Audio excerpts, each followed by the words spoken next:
امریکہ میں انتہا پسند و نسل پرست ڈونلڈ ٹرمپ کے برسر اقتدار آنے کے بعد پوری دنیا میں ایک ہلچل کی سی کیفیت پیدا ہو گئی ہے اور غیر متوازن فکر و عمل کے مالک نئے امریکی صدر نے اول دن سے ہی آگ سے کھیلنے کی روش اپنا لی ہے۔ یوں اس نے اسلامی دنیا کو دعوت مبارزت دے کر عالمی امن و استحکام کے لیے اس قدر خطرات پیدا کر دیے ہیں کہ خود مغربی فکری حلقوں اور سائنسدانوں نے موجودہ وقت کو قیامت کی گھڑی کے نزدیک آنے کی ایک نشانی قرار دے دیا ہے۔ دیکھا جائے تو اس سے پہلے 9/11 کے واقعات کے بعد اس وقت کے امریکی صدر جارج ڈبلیو بش نے دنیا میں صلیبی جنگ شروع کرنے کا اعلان کر دیا تھا، جسے بعد میں سبقت لسانی قرار دے کر چھپانے کی کوشش کی گئی تھی، مگر عملی طور پر دنیا کے 40 ممالک نے اسلامی دنیا کے خلاف امریکی پرچم تلے صلیبی جنگ میں حصہ لیا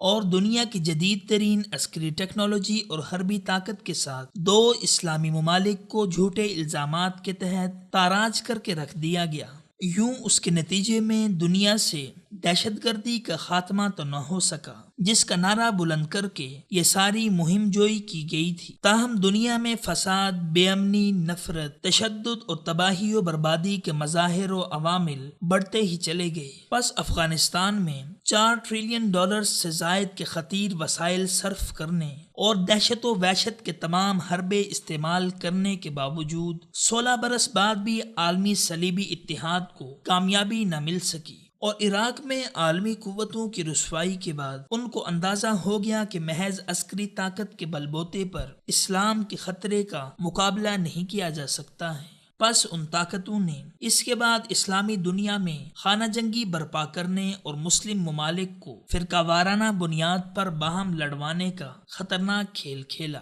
یوں مسلم حکمرانوں کی بے بصیرتی اور بعض نام نہاد اسلامی شناخت والے ممالک کی منافرت اور فرقہ پرستی پر مبنی سوچ کے باعث یہ کھیل بہت حد تک کامیاب ہوا۔ پس شام، عراق، لیبیا اور یمن جیسے ممالک خانہ جنگی کا شکار ہو گئے اور پورا مشرق وسطی تباہی کے دہانے پر پہنچ گیا۔ دوسری طرف اس خونی گیم سے اسلامی دنیا کو جو نقصانات ہونے تھے وہ تو ہوئے، تاہم خود عالمی طاقتیں بھی اپنی لگائی ہوئی اس آگ کی تپش سے بچ نہ سکیں۔ یقیناً یہ صورتحال شاید اتنی زیادہ سنگین تصور نہ کی جاتی اگر دنیا کی واحد سپر پاور کہلانے والے ملک امریکہ بھی اس کی لپیٹ میں نہ آتا، لیکن مغربی ممالک میں اس انتشار کے باوجود عالم اسلام کو بالعموم اور پاکستان کو بالخصوص ایک بار پھر 9/11 کے بعد جیسی صورتحال کا سامنا ہے، کیونکہ 9/11 کے بعد پاکستان کے اس وقت کے ڈکٹیٹر پرویز مشرف نے کسی مزاحمت کے بغیر پورا ملک اٹھا کر امریکہ کے آگے ڈال دیا تھا، جس کے نتیجے میں پاکستان کو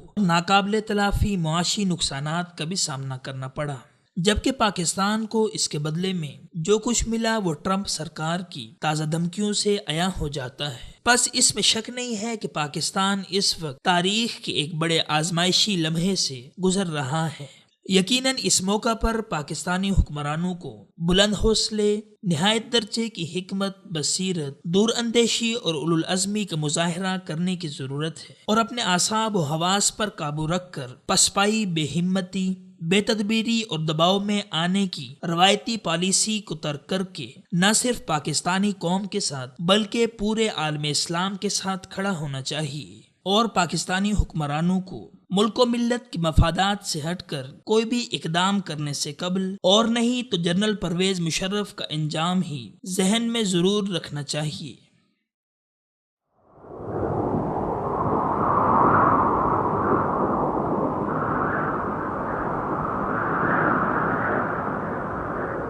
اخوت و محبت کا علم بردار